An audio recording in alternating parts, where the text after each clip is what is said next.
Diabetes ఉన్న వాళ్ళు supplements తీసుకుంటున్న వాళ్ళు డబ్బా తీసి ఎంఆర్పి చూసి ఈ డబ్బా ఎంఆర్పి తక్కువ ఉంది, ఈ డబ్బా ఎంఆర్పి ఎక్కువ ఉంది, సో ఇదే తక్కువ అని తీసుకోకూడదు. వాళ్ళు ఏం చేసుకోవాలంటే పర్ సర్వింగ్ ప్రైస్ తీసుకోవాలి.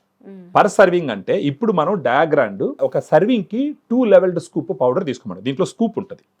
ఒకసారి డయాబెటీస్ ఉన్న వాళ్ళు తీసుకుంటే 2 లెవెల్డ్ స్కూప్ అంటే ఒక తల కొట్టినట్టు ఆ కప్పులో అది దీంట్లో స్కూప్ లో తీసుకొని వాటర్లో 120 ml వాటర్లో కలుపుకొని తాగాల. ఆ పర్ సర్వింగ్ రేటు మీరు తీసుకున్నారనుకోండి, డయాగ్రాండ్ 75 రూపాయలు పడుతుంది. అదే వేరే ప్రోడక్ట్ తీసుకున్నారనుకోండి 90 రూపాయలు పడుతుంది. ఇంకోటి తీసుకున్నారనుకోండి 116 రూపాయలు పడుతుంది. ఇంకోటి తీసుకుని 118 రూపాయలు పడుతుంది. పర్ సర్వింగ్ చెప్తున్నాను నేను. టిన్ని మీద ఎంఆర్పి చూసి మోసపోవద్దు. ఎప్పుడు కూడా టిన్ని మీద ఎంఆర్పి చూసిన వెంటనే ఫస్ట్ వాళ్ళు చేయాల్సిందంటే ఎన్ని సర్వింగ్లు దీంట్లో ఉన్నాయనేది లెక్కేసుకోవాలి. అప్పుడు ఎంఆర్పి డివైడెడ్ బై సర్వింగ్స్ వేసుకోవాలి. వచ్చిన రేటు అంటే ఇప్పుడు 10 టాబ్లెట్లు ఒక స్ట్రిప్ లో ఉన్నాయి, స్ట్రిప్ ఒక 100 రూపాయలు ఉండొచ్చు. పర్ టాబ్లెట్ ఎంత అనేది మనం చూడాలి, 10 రూపాయలు. ఆ విధంగా లెక్కేసుకోవాలి. సో ఆ విధంగా లెక్కేసుకుంటే డయాగ్రాండ్ మార్కెట్లో ఉన్నటువంటి ఏ ప్రిపరేషన్స్తో పోల్చినా కూడా వాల్యూ ఫర్ మనీ అని ఖచ్చితంగా చెప్పొచ్చు.